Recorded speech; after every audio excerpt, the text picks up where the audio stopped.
با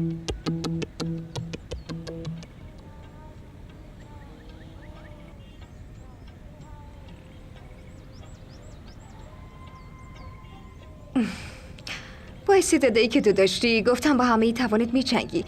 علم اراده رو بلند میکنی و جلوی نظام فرسوده خودخواهی و تعصب ظاهر میشی. اما از بیهوش شدنت دارم میترسم، چون اینو میدونم که دخترها وقتی میخوان ببرن احساساتی میشن و از اینکه ببازن بدجوری میترسن. یه چیز دیگه؟ نه، اول اینو بگو. تو کی حس کردی من برنده میشم؟ تا قبل از اینکه بیهوش بشی داشتی میبردی.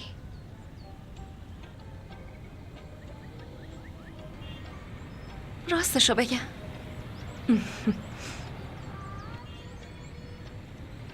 من نمیخوام از بابا ببرم. پس باید با برنامه بابا پیش بری. اونم نمیخواد از تو ببازه. نتیجه هرچی باشه آخر من قربانی میشم. اون وقت تو کی قربانی شدی؟ منت چیو میذاری سرم؟ آخرین قربانی شدن همین چند لحظه پیش بود که خاری که سر راهت بود و برداشتم. خار دیگه چیه؟ علی حمزه. اون رفت؟ نه خیر نرفته.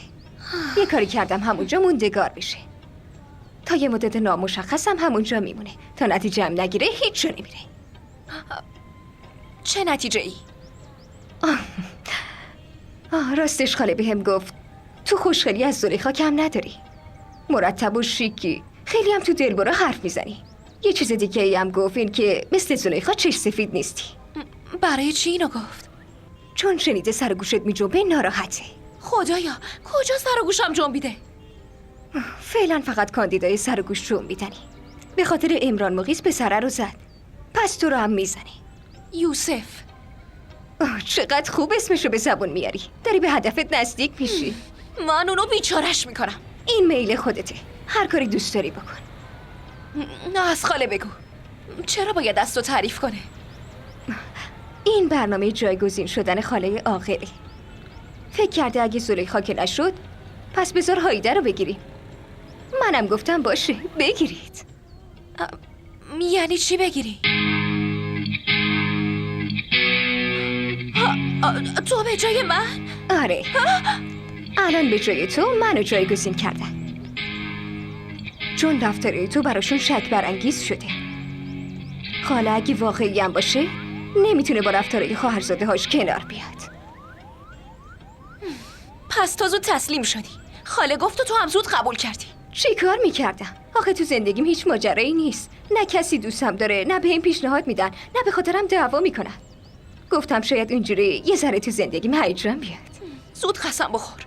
تو واقعا با علی حمزه ازدواج میکنی؟ من به نقشه ها در مورد اون گوش دادم، اینقدر ازش باهات حرف زدم، بعد تو میخوای باهاش ازدواج کنی؟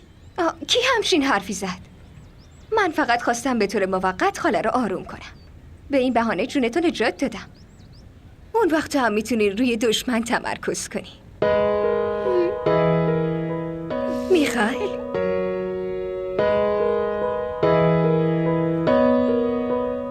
اصلا اینطوری نمیشه خواهر، حرفمو باور کن. باشه قبول دارم، اون به خاطر حرفای عاطفه شخصا خودش عمران مقیس رو رد کرده، اما اینکه دنبال اینجور کارا باشه حتی اصلا بهش فکرم نکن. پس برای چی اون پسر زدتش؟ مگه چه کارشه؟ اگه باهاش نسبتی نداره پس چطوری سر بزنگاه رسیده؟ ببینم اصلا اون به چه حقی تونسته پسر منو کتک بزنه ها؟ این همون پسر است نکبت. کدوم؟ همون پسره که ساز داشت و از خود ایستگاه سکر سوار قطار شد. از همین پسرای ولگرد و علافه. از همون موقع دنبال زلیخا افتاده. پس ماجرا معلوم شد. ماجرایی نیست خواهر. زلیخا که اصلا هیچ ارتباطی باش نداره. چطور باور کنم؟ من چطور باور کنم؟ با جفت چشای خودم دیدم. داشتن با هم دیگه حرف میزدن. خب شاید بیادبی کرده یا اینکه سر راه زلیخا رو گرفته. زلیخا هم حتما جواب این گستاخیشو داده. آره اینم ممکنه. آخه چطور این ممکنه؟ پس چرا خواست که منو ببینه؟ نمیخوایم بپرسین که چرا اومد دیدنم؟ خب چرا اومد؟ اون اومد بگه که نمیخواد با هم ازدواج کنه. ای بابا اینو که میدونم. چی؟ خواهر خب به خاطر عاطفه، به خاطر حرفای اون جواب رد داده دیگه. نه. نه یعنی چی؟ نور محمد این واسطه گری دیگه به درد نمیخوره.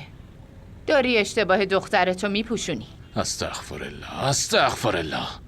ببین نور محمد، من مخالفت نمی کنم، اما با این کار دو دل شدم.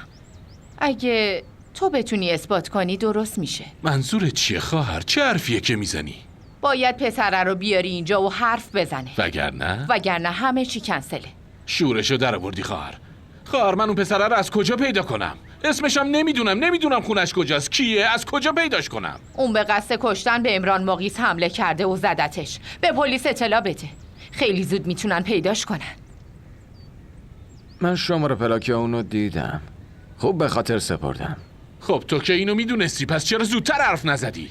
شمارش چیه؟ بگو. الان میگم. A473. A473.